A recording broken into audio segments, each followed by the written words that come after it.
উৎসবের গায়ে পচা জল ফেলে মেহেন্দি উৎসবকে জব্দ করে দেয়।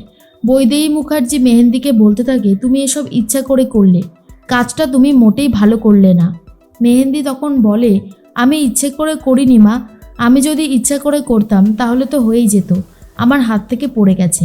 এরপরেই মালা তখন বলে, উৎসব তোমার গা দিয়ে না বীভৎস বাজে গন্ধ বেরোচ্ছে।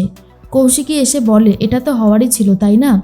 বৈদেহী মুখার্জি বলে, প্লিজ কৌশিকী, তুমি আর ঝামেলা বাড়িও না, অনেক ঝামেলা হয়েছে, আমি আর কোনো ঝামেলা সহ্য করতে পারছি না। কৌশিকী তখন বলে, ঝামেলা তো আমি করছি না, যেটা হচ্ছে আমি সেটাই বললাম। মালা, তোমার আর হার কিনতে যেতে হবে না, তুমি যেই হারটা পছন্দ করেছিলে সেটা আমি অলরেডি অনলাইনে বুক করে নিয়েছি। আর এটা শোনার পর মালা তো ভেবেছিল মালার জন্যই হয়তো বুক করা হয়েছে। তখন কৌশিকী বলে, তুমি হয়তো ভাবছো আমি তোমার জন্য বুক করেছি, কিন্তু একদমই না, আমি তোমার জন্য বুক করিনি, আমি বুক করেছি মেহেন্দির জন্য। ওকে আমি এই হারটা উপহার হিসেবে দেব, সেই জন্যই আমি বুক করেছি, বুঝতে পেরেছো? এসব শোনার পর তো মালা আরও বেশি করে রেগে যায় আর বলতে থাকে, জাস্ট টু মাচ, এই বাড়াবাড়িগুলো আর মেনে নেওয়া যায় না। তখন মালা জিজ্ঞেস করে, আচ্ছা আমাকে একটা কথা বলুন তো, আপনি কি করে জানলেন যে আমি ওই হারটাই পছন্দ করেছিলাম? তখন কৌশিকী বলে, কারণ কাকিমণি আমাকে অ্যাডভান্স জানিয়ে রেখে দিয়েছিল, সেই জন্যই জানতে পেরেছিলাম। অন্যদিকে কাকলি কথা বলে দীপেনের সাথে, দীপেনকে সরাসরি থ্রেট করে, যদি কখনো কৌশিকী জানতে পেরে গেছে তাহলে দীপেনকে সে শেষ করে দেবে। বিপাশা প্রতিবাদ করে জানায়, কাকলি এবার একটু বাড়াবাড়ি হয়ে যাচ্ছে না?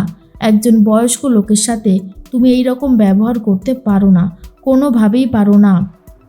তখন কাকলি বলে, কি পারি কি পারি না সেটা আমার উপর ছেড়ে দাও। আর এই যে দীপেন মামা, একটা কথা জেনে রাখবেন, এই বাড়িতে থাকছেন, এই বাড়িতেই খাচ্ছেন, আর এই বাড়ির লোকের পিঠেই ছুরি মারবেন, সেটা কিন্তু আমি হতে দেব না।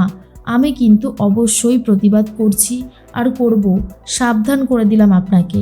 এরপরেও যদি আপনি সাবধান না হন তাহলে তার জন্য আমি দায়ী থাকবো না।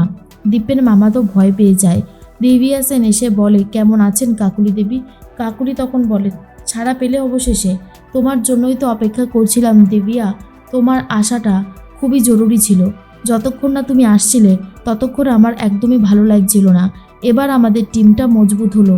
দিব্যা তখন বলে, অনেক কষ্ট পেয়েছি, জেলে প্রতিটা সময় তোড়পে তোড়পে শেষ হয়েছি, আমি কোনোভাবেই এবারে জ্যাসকে ছাড়বো না, জ্যাস এবারে উচিত শাস্তি পাবে। কি কাকুলি, তাই তো? আর তখনই কাকলি দেবী বলে, একদমই তাই। বিপাশা বলে, ভুলে যাচ্ছ, যাকে নিয়ে তোমরা এই লড়াইয়ে নেমেছো সে কিন্তু তোমার আপনজন হয়, তারপরেও তুমি এরকমটা কি করে করতে পারলে? কৌশিকী তখন অন্যদিকে ব্যস্ত হয়ে রয়েছে সব দিক সামলানোর জন্য। কাকলি বলে, কৌশিকীর ওপরে, জ্যাসের ওপরে আমার রাগ বরাবরই, ওদেরকে যতক্ষণ না ঘোল খাওয়াতে পাচ্ছি ততক্ষণ আমার শান্তি হবে না। আমি এরকম অনেক কিছুই করতে থাকবো যেটা তুমি চোখের সামনে দেখবে কিন্তু কিছু বলতে পারবে না। রেগে যাচ্ছে বিপাশা, কিন্তু কিছু করারও থাকছে না। এর মধ্যে কাকলি দেবী বলতে থাকে, দিব্যা চলো আমরা বেরোবো। এই বলে দুইজনে বেরিয়ে পড়ে। অন্যদিকে উৎসব তার মাম্মির কাছে এসে টেনশনের কথা বললে বৈদেহী মুখার্জি জানায়, কোনো চিন্তার কারণ নেই, আমি বলছি মিউচুয়াল ডিভোর্স হবে, সমস্ত ঝামেলা মিটে যাবে। উৎসব বলে, সত্যি সত্যি এমন কিছু হবে মম? মম তখন বলে, অবশ্যই হবে, তুমি এত চিন্তা করো না, আমি আছি তো, তোমার সমস্ত চিন্তা আমার। জগদ্ধাত্রী বলে, উৎসব তোমার বিয়েটা কোথায় হচ্ছে? আমরা দূরে কোথাও ব্যবস্থা করি, ডেস্টিনেশন ম্যারেজ কেমন হবে বলো তো? তখন বৈদেহী বলে, তুমি হঠাৎ এই সমস্ত কথা বলছো, কি ব্যাপার? জগদ্ধাত্রী বলে, আমার আবার কি ব্যাপার হবে মা, আমার মনে হলো কথাগুলো বলাটা দরকার, সেজন্যই বললাম, ভুল কিছু বলে ইচ্ছে বলে তো মনে হয় না। দেখুন সবাই যদি আমরা খুব আনন্দ করি এটাতে তো অন্যায় কিছু নেই, আর মেহেন্দি যখন নিজেই হাল ছেড়ে দিয়েছে তখন আর আমি ওকে কী বা বলবো, তাই নয় কি? উৎসব তখন ভাবে, জগদ্ধাত্রী বলছে মানে ব্যাপার আছে। কৌশিকী বলে, আমিও মত দিয়ে দিলাম, কি করব আর, তোমাদেরকে বলে আর কোনো লাভ হবে না। কৌশিকীকে ধন্যবাদ জানিয়ে ঘর থেকে তো চলে যায় বৈদেহী। উৎসব তখন বলে, কি করতে চাইছিস বলতো বর্দি? বর্দি তখন বলে, ও মা, আমরা আবার কি করতে চাইবো, কি যে বলিস না তুই, মাথার মধ্যে ঢোকে না। জগদ্ধাত্রী বলে, ওই যে কি যেন রিসর্টটার নাম, ডায়মন্ড হারবারের বড় সড়ো একটা রিসর্ট আছে না বর্দি, আমার মনে হয় উৎসব ওখানেই আয়োজন করছে, তাই না উৎসব? উৎসব বলে, তুমি কি আমাকে ইনসাল্ট করছো? খবরদার, আমাকে একদম ইনসাল্ট করবে না, তার ফল কিন্তু খুব একটা ভালো হবে না। এর মধ্যেই জগদ্ধাত্রী বলে, আমি কোনো ইনসাল্ট করিনি কাউকে, আমি যেটা বলেছি সেটা একদম ঠিক কথা। কৌশিকী বলে, উৎসব তুই কেন এত ভাবছিস বলতো? আরে একটা কথা মনে রাখবি, যে আমি তোর সাথে আছি, তোর ভয় পাওয়ার কোনো কারণ নেই। কথাটা ভালো করে মাথায় ঢুকিয়ে নে। এর মধ্যেই উৎসব ভাবে যেটা হচ্ছে সেটা একদমই ভালো হচ্ছে না, কিছু একটা গণ্ডগোল হচ্ছে। দেবু তো জেলে ছিল, দেবুর সাথে দেখা করতে যায় কাকুলি আর দিব্যা সেন। এদের দুজনকে দেখার পর দেবু জিজ্ঞেস করে, কি ব্যাপার বলুন তো, কি চাই?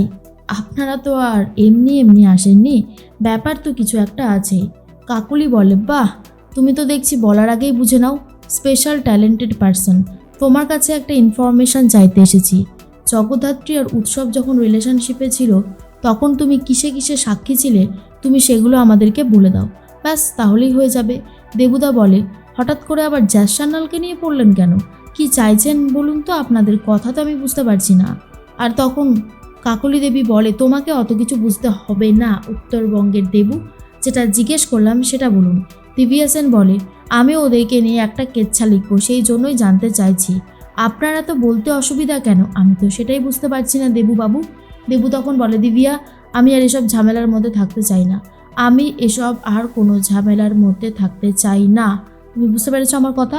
তখন দিব্যা বলে, থাকতে চাই না বললে তো হবে না দেবুদা, থাকতে তো হবেই। জ্যাজ সান্যাল আর উৎসবের সম্পর্কটা কিভাবে শুরু হয়েছিল, কিভাবে সব কিছু চলছিল, সবটা আমাদেরকে বলো, আমি নিউজ পেপারে কেচ্ছা করে ছেড়ে দেবো একেবারে। তখন দেবুদা হাসতে শুরু করে আর বলে, ওর নাম হলো জ্যাজ সান্যাল, ওর নামে কেচ্ছা করা অত সহজ না। আর তোমরা কি ভেবেছো এই রকমভাবে পার পেয়ে যাবে? কিচ্ছু করে উঠতে পারবে না। জ্যাজ সান্যালের পাওয়ার সম্পর্কে তোমাদের কোনো আইডিয়াই নেই, ও কি করতে পারে কি পারে না সেটা আমি খুব ভালো মতন বুঝে গেছি।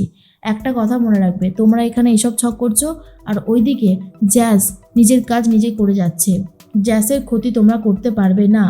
কাকলি বলে, ব্যাপারটা কি হচ্ছে, এত কনফিডেন্স কোথা থেকে পাচ্ছে? এরপরে কৌশিকী ফোন করে আর বলে, কি ব্যাপার কাকলি দেবী, কোনো সারা শব্দ নেই, হঠাৎ করে যেন কেমন উবে গেলেন মনে হচ্ছে। কাকলি দেবী বলে, ফোন করেছো কেন, কি দরকার আছে? কৌশিকী বলে, দরকার তো অনেক কিছুই আছে, যেগুলো বলাটা খুবই দরকার, তবে সত্যি কথা বলতে গেলে আমি কিন্তু খুব ভালোভাবে বুঝতে পারছি আপনি একটা বিশাল বড় খেলার আয়োজন করেছেন, ধোপে টিকবেন না, টিকতে পারবেন না। কৌশিকী মুখার্জির ক্ষমতা সম্পর্কে কোনো আইডিয়া নেই, কৌশিকী মুখার্জি কি করতে পারে আর কি পারে না। তখন কাকলি দেবী ভয় পেয়ে যায়, বুঝতে পারে কৌশিকীর মনের মধ্যে কি চলছে।